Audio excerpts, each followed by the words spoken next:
Au nom du Père et du Fils et du Saint-Esprit. Amen. Grande joie d'être là à nouveau pour ce temps de Lectio Divina, ce temps de grâce. Vivre la Lectio Divina, c'est se laisser configurer avec le Christ. Parce que c'est la parole de Dieu qui vient nous éclairer, qui vient nous révéler qui est Dieu, qui nous sommes, pour nous faire unir et nous configurer au Christ, Verbe de Dieu, fait chair, notre Dieu et notre Sauveur. Et aujourd'hui, nous sommes le 28 avril, mercredi, et nous célébrons aujourd'hui Saint Louis Grignon de Montfort, les saints de traité de la vraie dévotion que nous avons fait en janvier et nous avons fini en février. Ces grands saints très importants, et aujourd'hui on se rappelle aussi de cette consécration pour ceux qui l'ont déjà fait, ou ceux qui n'ont pas encore fait. C'est important aussi de les faire pour consacrer tout ce que nous sommes, tout ce que nous vivons, nos mérites, tout consacrer notre corps, notre âme, nos actions du passé, du présent, de l'avenir, tout consacrer à la Vierge Marie pour qu'elle puisse gérer selon les biens que Dieu veut faire aux âmes partout dans le monde.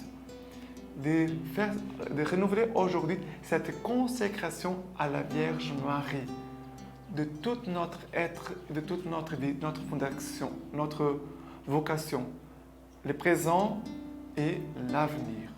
Tout remettre entre les mains de la Vierge Marie.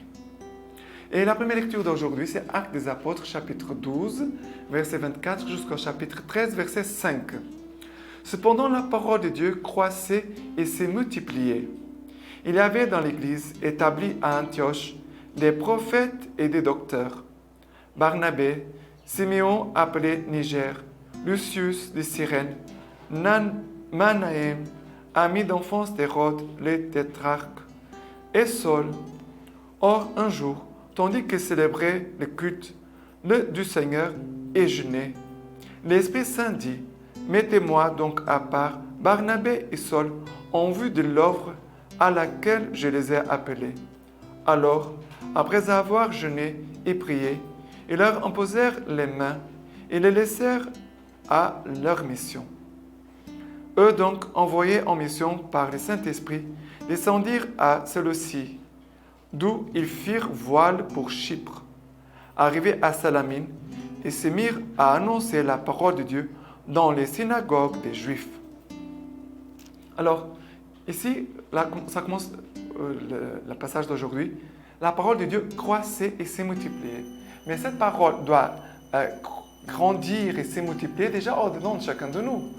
Parce que c'est ici la terre qui doit porter des fruits et pour donner aux autres. Et c'est cela notre joie quand nous voyons l'œuvre de Dieu aussi que s'accomplit en chacun de nous.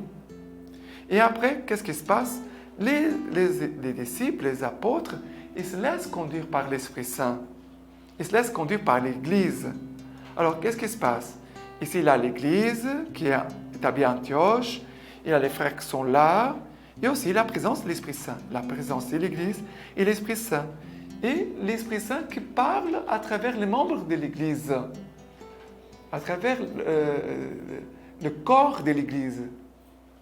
Et il va dire, mettez-moi donc à part Barnabé et Saul en vue de l'œuvre à laquelle je les ai appelés. Ça veut dire, le Seigneur a fait un appel particulier à Barnabé et à Saul. Ça veut dire Dieu veut leur confier une mission. Et c'est vrai que pour nous les chrétiens, on doit toujours être disponible aussi pour la mission. Et la mission, c'est tout le temps. Ce n'est pas seulement le week-end, quand je suis allé faire quelque chose avec l'Église, ou le prêtre m'a confié. En fait, nous sommes en mission tout le temps. Parce que l'Esprit Saint, il est en mission tout le temps. Et nous qui sommes nés de l'Esprit Saint, nous devons aussi nous laisser conduire par l'Esprit. Alors, ils vont être envoyés par l'Église. C'est beau, toujours l'Église. Ils sont envoyés par l'Église et par l'Esprit Saint. Et ils sont arrivés à Salamine et là commencent à annoncer la parole de Dieu dans les synagogues des Juifs. Ils sont aussi des Juifs, qui maintenant se sont convertis, ils sont chrétiens. Et maintenant, ils commencent à annoncer aux frères qui ne connaissent pas Jésus, ils commencent à annoncer Jésus-Christ. Et Et nous sommes dans un monde aujourd'hui où même si beaucoup de personnes, bon, il y a beaucoup de chrétiens grâce à Dieu, mais qui ne connaissent pas véritablement et profondément Jésus-Christ. Et on doit évangéliser les chrétiens. Ce n'est pas seulement d'évangéliser les païens. Il y a un besoin aujourd'hui d'évangélisation et de formation des chrétiens. Et pour cela, bon, les retraites, la parole de Dieu, la lecture divina, l'accompagnement spirituel, des livres spirituels, des documents du pape, cela nous aide à former notre foi, à consolider notre foi. Ok? Maintenant, le psaume d'aujourd'hui, c'est le psaume 67, versets 2, 3, 5, 7 à 8. Que Dieu nous prenne en grâce et nous bénisse. Faisons luire sur nous sa face. Sur la terre, on connaîtra tes voies. Parmi toutes les nations, ton salut. Que les nations se réjouissent et crient de joie, car tu juges le monde avec justice. Tu juges le peuple en droiture. Sur la terre, tu gouvernes les nations. La terre a donné son produit. Dieu, notre Dieu, nous bénit. Que Dieu nous bénisse et qu'il soit sans crainte de tous les lointains de la terre. Alors, Dieu, que la terre donne son fruit. Dieu, notre Dieu nous bénit. Notre terre, notre vie doit donner du fruit, porter du fruit pour les autres. Dieu nous bénit. Dieu nous bénit constamment. Et Dieu nous bénit même dans certaines situations où nous puissions peut-être croire que Dieu n'est pas. Or que Dieu, parce que j'ai vécu telle difficulté, telle épreuve, Dieu n'est pas là. Dieu, il est là. Il est en train de te bénir dans cette épreuve. Et il est en train de te bénir pour que tu puisses porter du fruit là, dans cette situation. Ça veut dire, en chaque moment de notre vie, nous sommes appelés à produire un fruit. Soit un fruit de foi dans un moment d'épreuve, soit un fruit de persévérance dans une difficulté, soit un fruit d'action de grâce dans les bienfaits que le Seigneur te donne aujourd'hui, soit dans quelque chose que tu as réussi, un projet. Tu dois, être un témoin, le fruit des témoignages, de gratitude, de bonté envers les autres. Il y a des fruits chaque instant que nous sommes appelés à porter. Que Dieu nous bénisse et qu'il soit sans crainte, qu'il soit craint de tous les lointains de la terre. Voilà. Ce psaume, il est magnifique. On peut vraiment le prendre comme une prière pour chacun de nous aujourd'hui. Et l'évangile d'aujourd'hui, c'est Jean chapitre 12, versets 44 à 50.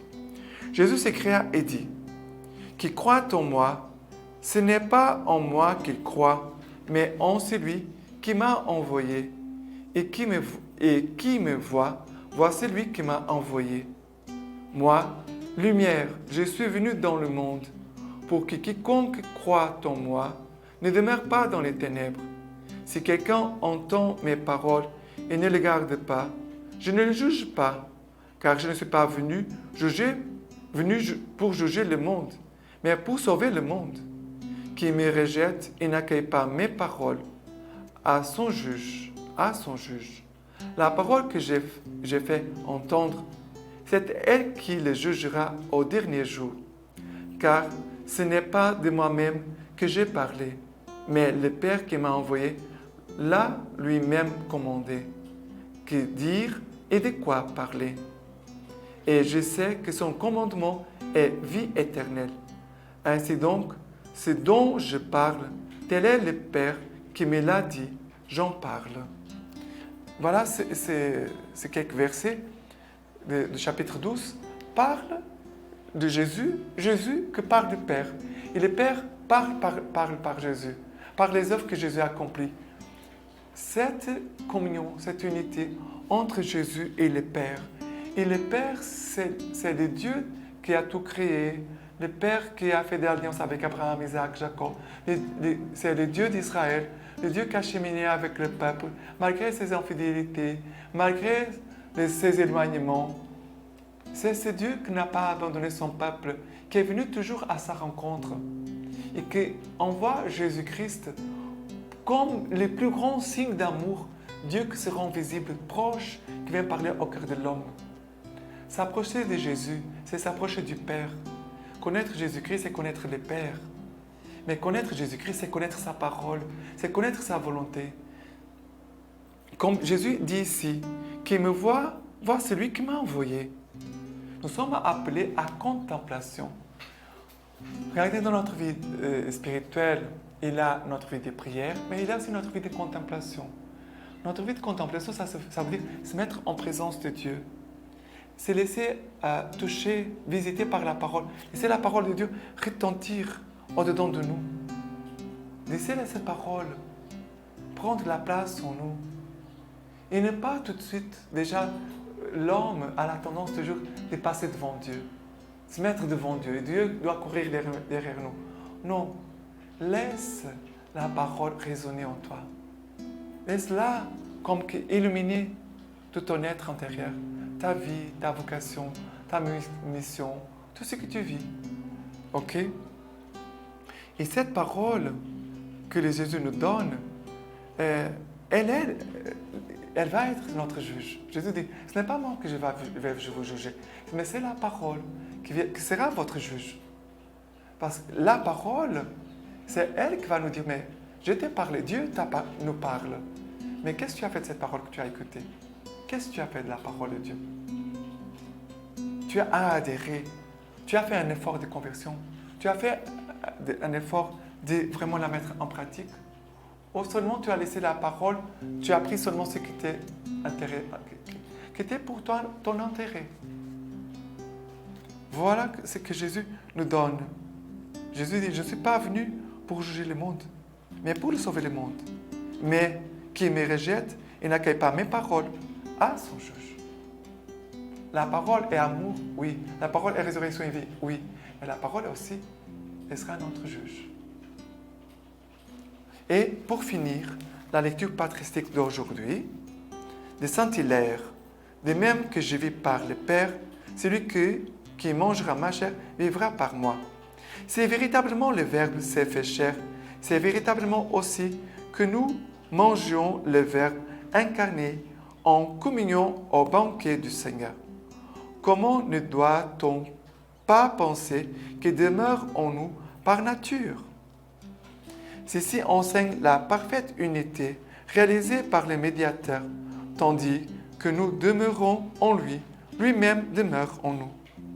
Et ainsi, nous progressons dans notre unité avec le Père, puisque le Fils demeure en lui par nature, selon sa naissance éternelle, et que nous-mêmes aussi sommes en lui par nature, tandis que lui, par nature, demeure en nous. Que cette unité soit en nous, que cette unité soit en nous, produite par sa nature. Lui-même l'affirme ainsi. Celui qui mange ma chair et boit mon sang demeure en moi et moi en lui. Car ce n'est pas tout homme qui sera en lui, mais celui qui il lui sera lui-même. C'est seulement celui qui mangera sa chair qui aura en lui la chair assumée par le Fils. Plus haut, il avait déjà enseigné le sacrement de cette parfaite unité en disant, de même que le Père qui est la vie m'a envoyé et que moi je vis par le Père, de même aussi celui qui mangera ma chair vivra par moi. Donc, il vit par le Père. Et de la manière dont il vit par le Père, nous-mêmes vivons par sa chair. Et maintenant, je vous laisse la bénédiction par les mains toutes pures de la Vierge Marie. Que Dieu vous bénisse et vous garde, le Père, le Fils et le Saint-Esprit. Amen.